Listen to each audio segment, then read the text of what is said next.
제일 막 일상이 된 공포. 이 엘리베이터는 지옥으로 가는 문입니다.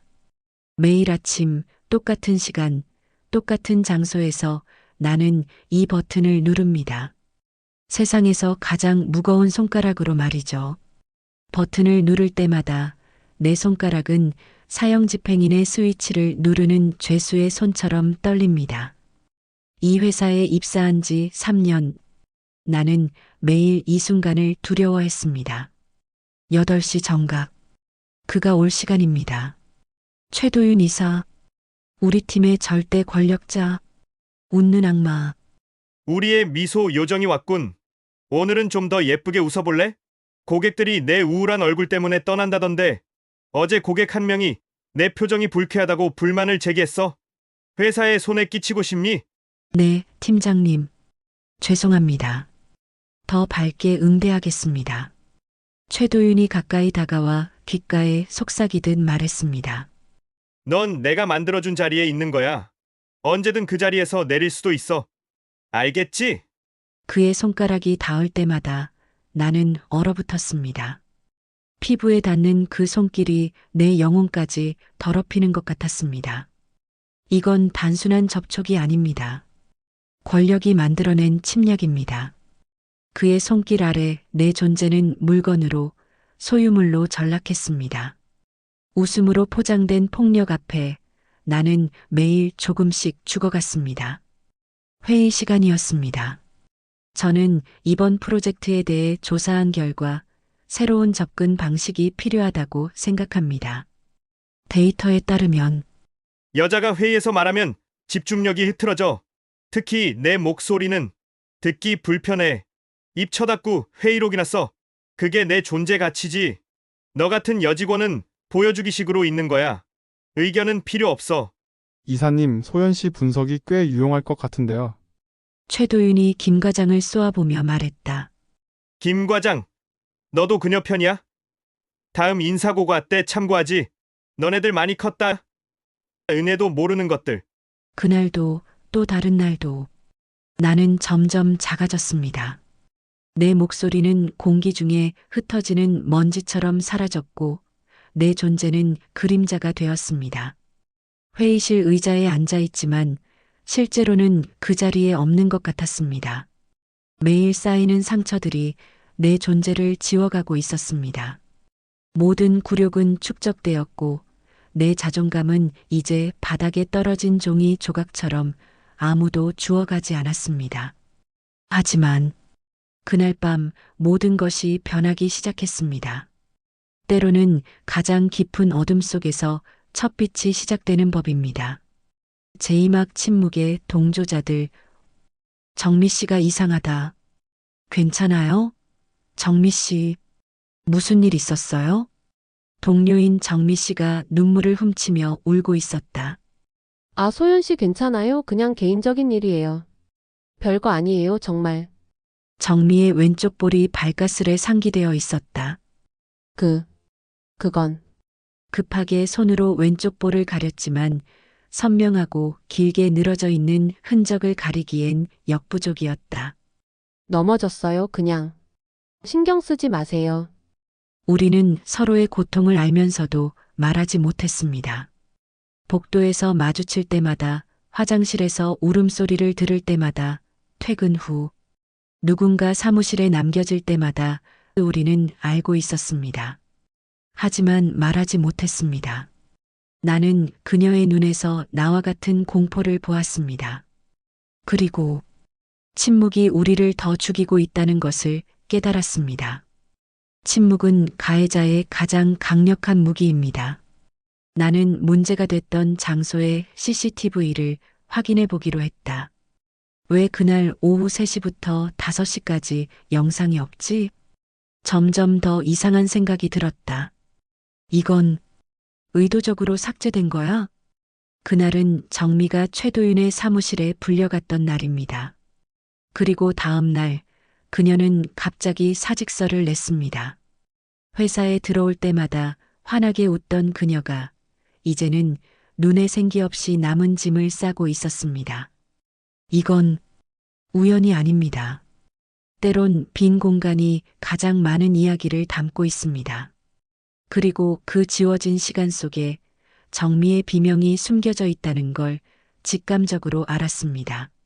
정미만이 아니었습니다.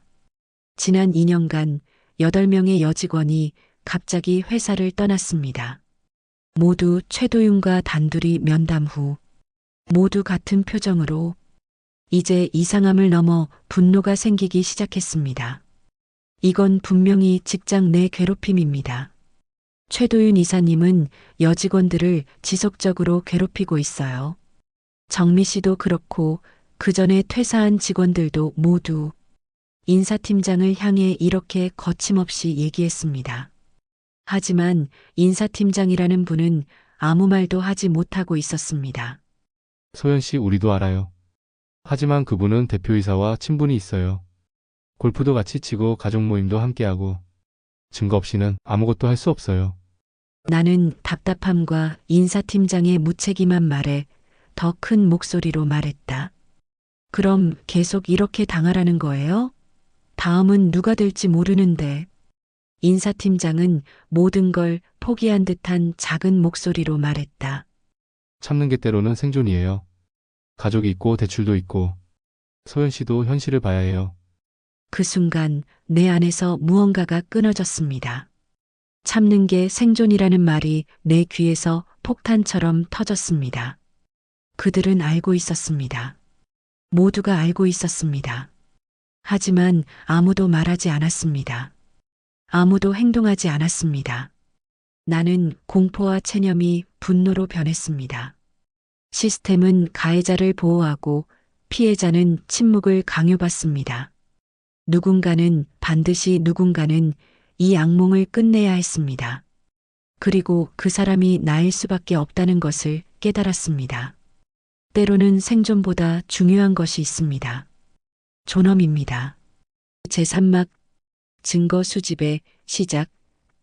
나는 이후 최도윤을 끌어내리기 위한 증거를 모으기 시작했습니다. 그날 밤 나는 인간이 아니라 유령이 되기로 했습니다. 보이지 않게, 들리지 않게. 하지만 모든 것을 보고 듣는 유령으로 내 심장은 가슴을 뚫고 나올 듯이 뛰었습니다. 들킨다면 해고될 것입니다. 블랙리스트에 오를 것입니다. 하지만 이대로 있는다면 내 영혼이 완전히 죽을 때까지 계속 무시당하고 괴롭힘 당하고, 아니, 더 이상은 안 됩니다. 때로는 모든 것을 잃을 준비가 되어야 모든 것을 얻을 수 있습니다. 나는 혼잣말로 계속해서 중얼거렸습니다. 증거, 나는 증거가 필요해. 침묵에 갇힌 목소리들을 위한 증거. 나는 최도윤 사무실로 향했습니다. 그곳은 보안이 철저해서 직원들 사이에서는 보안실로 통했습니다. 보안실 문 앞에서 나는 잠시 망설였습니다. 선을 넘으려는 순간 항상 두려움이 찾아옵니다. 하지만 그 순간 정미의 눈물 젖은 얼굴이 떠올랐습니다. 그리고 다른 모든 피해자들의 얼굴도. 그 순간 빼끔 열려있는 문틈 사이로 아주 작은 대화가 들렸습니다. 역시나 예상대로였습니다. 정미의 퇴사는 자발적이 아니었습니다. 처리했다. 입 다물게. 이 차가운 단어들 뒤에 숨겨진 진실은 무엇일까요? 회사에서 그녀를 내쫓은 이유는 무슨 일이 그 사무실에서 벌어졌던 걸까요? 그리고 얼마나 많은 사람들이 같은 방식으로 처리되었을까요? 공모자들의 네트워크가 있었습니다. 최도윤 혼자가 아니었습니다. 시스템이 그를 보호하고 있었습니다. 실체가 조금씩 보이기 시작하면서 나는 더욱 두려웠습니다. 증거의 실마리가 보이기 시작했습니다. 하나의 사건이 아니라 패턴이 보였습니다. 계획적이고 조직적인 침묵의 시스템. 그때였습니다. 분명 최도윤의 전화통화 목소리였습니다. 그 여자애? 너무 예민하게 구는데 조용히 처리하면 돼. 이런 일은 회사 이미지에 타격 주니까 내가 적당히 겁줘서 나가게 할 테니까 두고 봐. 여자들이란 약간만 터치해도 울고불고 난리니까 다루기 쉽지. 오늘도 한 명 겁줬더니 바로 사표 쓰겠다더라. 망치로 머리통을 쳐맞은 것처럼 어질어질했습니다. 그냥 도망갈까? 순간적으로 별별 생각이 다 들었습니다. 알지? 그 정도 스킨십은 직장에서 있을 수 있는 일이야. 내가 좋아해서 그러는 건데 왜 그렇게 예민하게 굴어? 남자 상사 마음에 들어야 출세한다는 걸 모르나? 이제서야 모든 것이 어렴풋이 정리되는 것 같습니다. 그래, 이번에도 평소처럼 처리해. 적당히 위로금 줘서 입 맞고 폐사 처리하면 돼. 문제는 내가 알아서 해결할게. 이것이 뉴스로만 듣던 직장 내 성추행이란 말인가? 그 순간 내 몸에 피가 얼어붙었습니다. 터치, 스킨십이라는 말 뒤에 숨겨진 진실. 이건 단순한 괴롭힘이 아니었습니다. 명백한 성추행이었고 이를 거부하는 정미를 향해 뺨을 때린 것입니다. 재활용도 어려운 쓰레기 새끼, 천박한 범죄자 새끼. 최도윤의 목소리에서는 어떤 죄책감도 찾아볼 수 없었습니다. 오히려 즐기고 있었습니다. 권력을 가진 자의 특권처럼 말이죠. 내 머릿속에서 퍼즐 조각들이 맞춰지기 시작했습니다. 갑자기 퇴사한 여직원들, 지워진 CCTV, 합의금, 침묵의 강요. 모든 것이 명확해졌습니다. 내 심장은 이미 분노의 용광로로 가득 차 뜨거워 질대로 뜨거워졌습니다. 제3막 동맹의 형성. 입사동 기생인 지혜는 부들부들 떨고 있었다. 이게 진짜야? 소연아? 난 알고 있었지만 이 정도일 줄은 몰랐어. 저 목소리가 정말 최 이사님 거야? 나는 지혜에게 강하게 말했다. 마치 나와 뜻을 같이 하지 않으면 안 될 것처럼.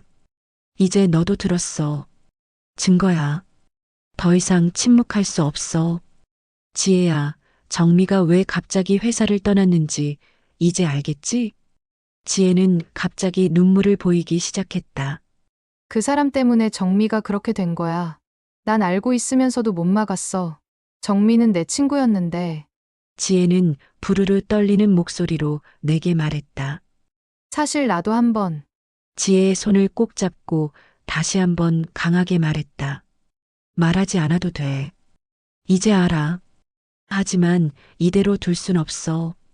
눈물을 닦으며 지혜는 낮으면서도 강한 어조로 나에게 말했다. 어떻게 하면 되지? 내가 도울게. 이렇게 첫 번째 동맹이 생겼습니다. 그리고 침묵의 벽에 첫 균열이 생기기 시작했습니다. 지혜의 눈에서 공포와 함께 불타오르는 정의감을 보았습니다. 때로는 한 사람의 용기가 다른 이에게 전염됩니다. 그리고 이것이 변화의 시작입니다. 나는 동료 여직원들에게 양해를 구한 후 잠시 미팅을 갖기로 했다. 모두 와줘서 고마워. 지금부터 말하는 건 절대 비밀로 해줘. 우리가 모인 이유는 이때 한 동료 직원이 떨리는 목소리로 포문을 열었다. 저도 2년 전부터 계속 회식 때마다 혼자 남겨질 때에는 진짜 쪽팔려서 매일 아침 구역질이 나요. 회사 오는 게 두려워요. 또 다른 직원의 말이 이어졌다. 그 사람 앞에서는 자살 충동까지 들어요. 한 번은 제 어깨를 만지며 승진하고 싶으면 예쁨 받아야지라고 말하기도 했어요. 또 다른 직원의 증언이 나왔다. 벌써 세 번째다. 난 그냥 참을 수밖에 없었어. 가족이 있으니까. 하지만 매일 밤 수치심 때문에 잠도 못 자고 쥐구멍이라도 들어가고 싶은 심정이었어. 이러다 정말 미치겠어. 나는 모인 동료들에게 짧지만 강한 어조로 말했다. 더 이상 혼자가 아니야. 우리가 함께하면 바꿀 수 있어. 우리는 각자의 상처에 대해 더 많은 이야기를 솔직하게 털어놓았다. 부서진 자존감, 잃어버린 웃음, 밤마다 찾아오는 악몽. 각자의 고통은 달랐지만 가해자는 같았습니다. 우리의 증언은 하나의 목소리가 되었습니다. 방 안에 모인 5명의 여성들, 그리고 이미 회사를 떠난 수많은 피해자들의 목소리까지. 그날 처음으로 우리는 피해자가 아닌 생존자로서 서로를 바라보았습니다. 두려움은 여전했지만 이제 우리에겐 함께하는 힘이 있었습니다. 침묵의 카르텔을 깨기 위한 첫걸음이었습니다. 나는 어렵게 대표님 면담을 신청했고 드디어 면담을 하게 됐습니다. 대표님, 시간 내주셔서 감사합니다. 제가 오늘 이렇게 찾아온 이유는 대표님은 무표정하게 나를 보면서 말을 시작했다. 최도윤 이사에 관한 일이죠. 어떻게 하셨을까? 정말 깜짝 놀랐습니다. 어떻게 하셨습니까, 사장님? 윤미정 사장님은 깊은 한숨을 몰아쉬었다. 소문이 들립니다. 하지만 소문만으로는 이런 일이 내 회사에서 벌어지고 있었다니. 증거를 모두 가져왔나요? 나는 녹음 파일, 이메일 캡처, CCTV 녹화 영상, 피해자 증언 등이 담긴 USB를 건넸습니다. 모두 여기 있습니다.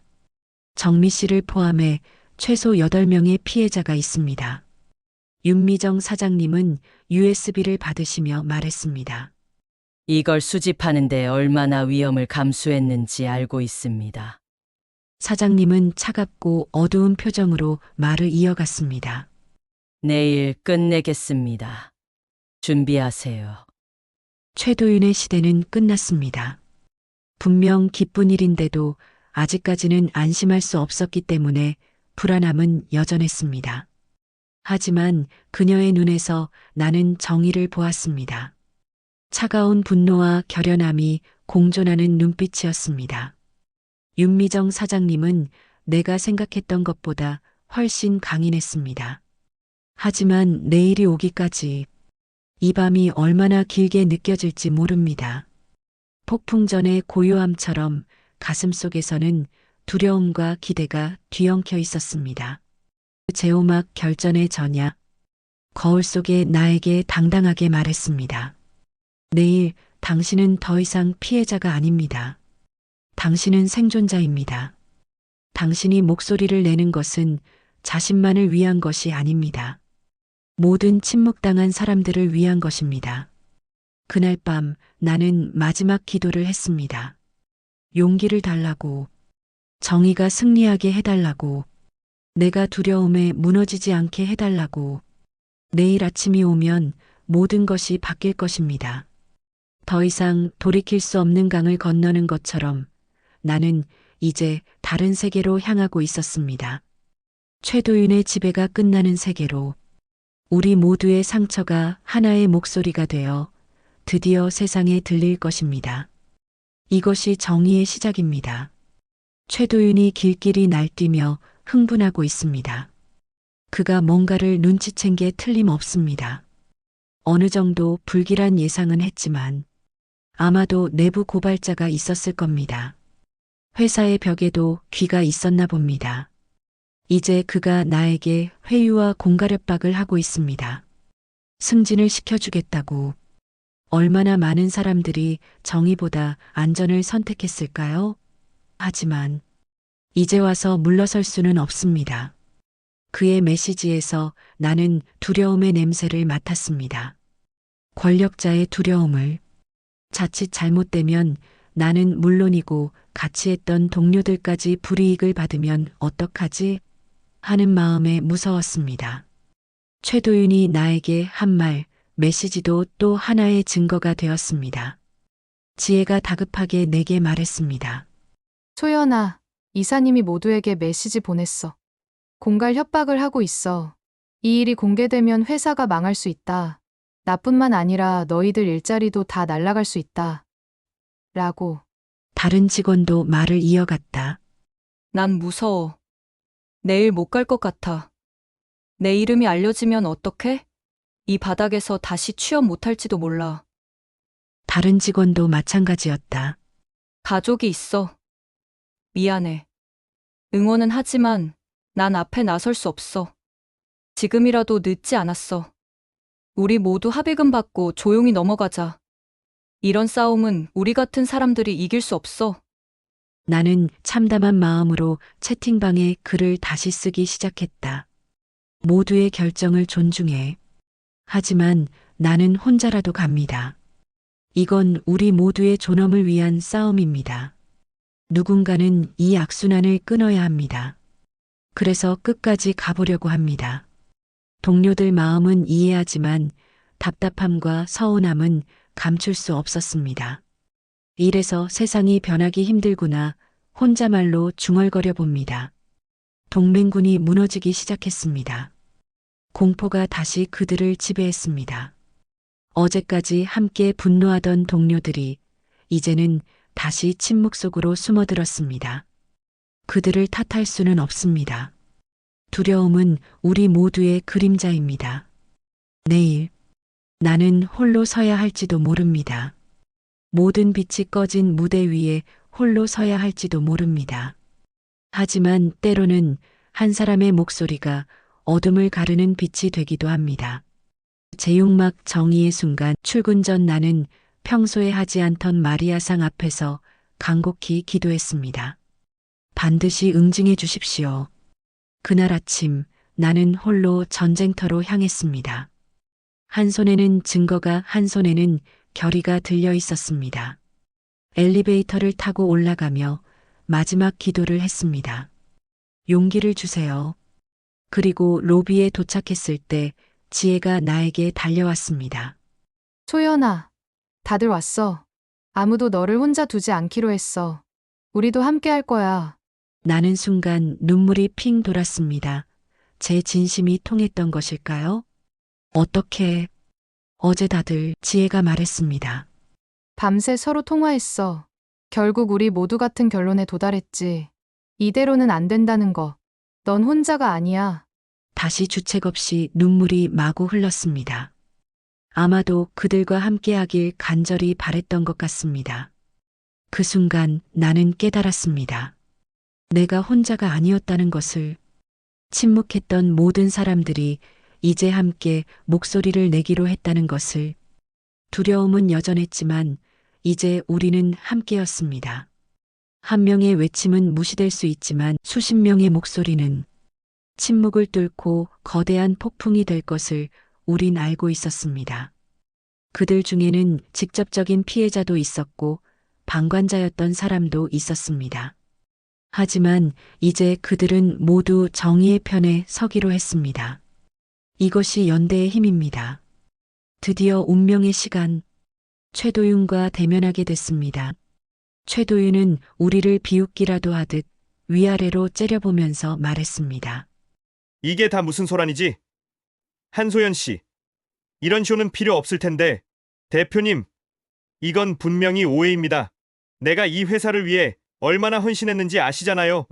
나는 침착하게 말을 하려고 감정을 억눌렀지만 점점 분노의 목소리로 변했습니다. 최도윤 이사님, 오늘 우리는 당신의 쓰레기 짓에 대해 하나도 빠짐없이 낱낱이 밝히려고 합니다. 더 이상 침묵하지 않겠습니다. 난 더욱 흥분된 어조로 말을 이어나갔다. 2년간 최소 8명의 여성 직원들이 당신에게 성추행과 폭행, 직장 내 괴롭힘을 당했습니다. 그리고 회사는 이를 알고도 묵인했습니다. 이메일, 녹음, CCTV. 그리고 무엇보다 침묵했던 우리의 목소리입니다. 이제 우리는 모두 증언할 것입니다. 첫 번째 피해자인 지은 씨부터 잔술하기 시작했습니다. 저는 박지은입니다. 2년 전 최도윤 이사는 회식 자리에서 저의 허벅지를 손으로. 저는 김미라입니다. 최도윤 이사는 저에게 승진을 미끼로 주말에 사적으로 만남을 요구했습니다. 최도윤의 얼굴은 창백해졌고 말조차 더듬댔습니다.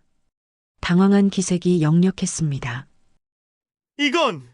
이건 조작이야. 누가 너희를 선동한 거지? 내가 얼마나 이 회사를 위해 일했는데 이건 음모야. 너희들 이따위 짓거리를 해놓고 무사할 것 같아? 최도윤은 더욱더 흥분하며 미친 개새끼처럼 날뛰기 시작했다. 이런 식으로 나를 모욕해? 다들 나 때문에 먹고 사는 주제에 너희에게 자리를 준 건 나야. 내가 없으면 이 회사는 망해. 최도윤의 억지와 난동은 한동안 지속됐다. 그의 가면이 완전히 벗겨진 것이다.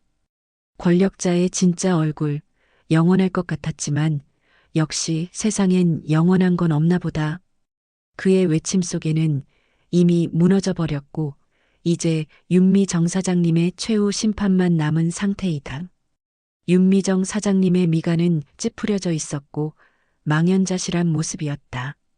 바로 그때 최도윤 이사, 당신은 지금부터 모든 직위에서 해제됩니다. 그리고 법적 처벌을 받게 되면 물론 전수조사를 통해 지금까지 회사로부터 부당한 방법으로 개인적 이익을 가져간 부분에 대해서도 손해배상 청구될 것입니다. 경찰 두 분이 천천히 최도윤에게 다가간다. 최도윤 씨, 성희롱 및 직장 내 괴롭힘 혐의로 조사를 위해 동행을 요청합니다. 최도윤은 이미 패닉 상태였다. 이게 무슨... 대표님, 내가 얼마나 회사에 충성했습니까?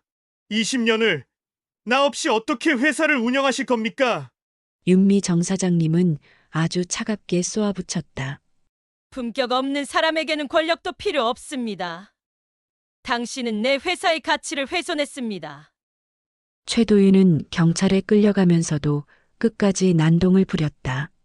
이게 무슨 짓이야? 너희들 잘 들어. 내가 곧 너희들 부셔버리러 올 거야. 나는 그 순간 털썩 주저앉고 말았습니다.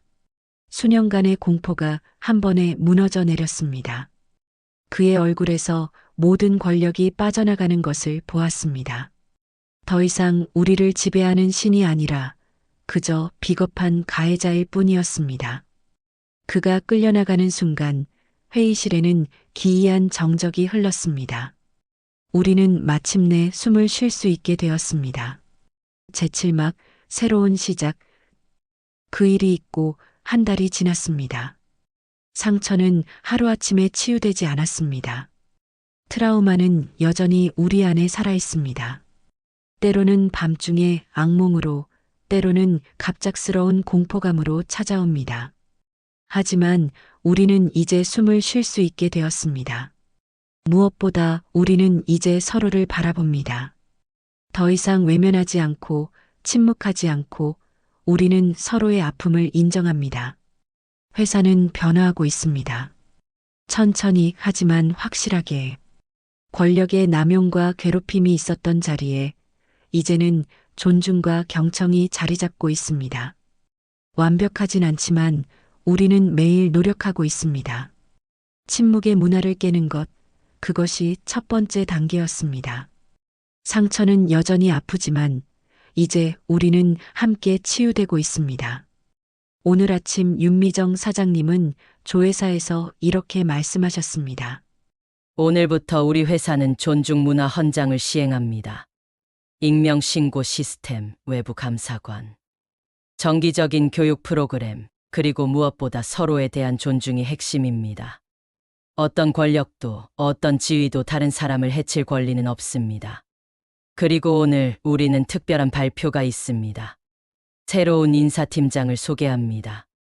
윤미정 사장님의 말씀은 계속됐습니다. 한소연 씨는 정의와 용기를 보여주었습니다. 이제 그녀가 우리 회사의 문화를 변화시킬 것입니다. 정의는 단순한 복수가 아닙니다. 진정한 정의는 시스템의 변화입니다.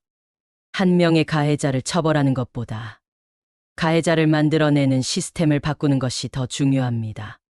이제 아무도 우리가 겪은 고통을 반복하지 않도록. 나의 싸움은 우리 모두의 싸움이 되었습니다. 사장님의 말씀이 끝나고 나는 생각했습니다. 하나의 목소리가 수백 개의 목소리가 되고 마침내 세상을 바꾼다는 것을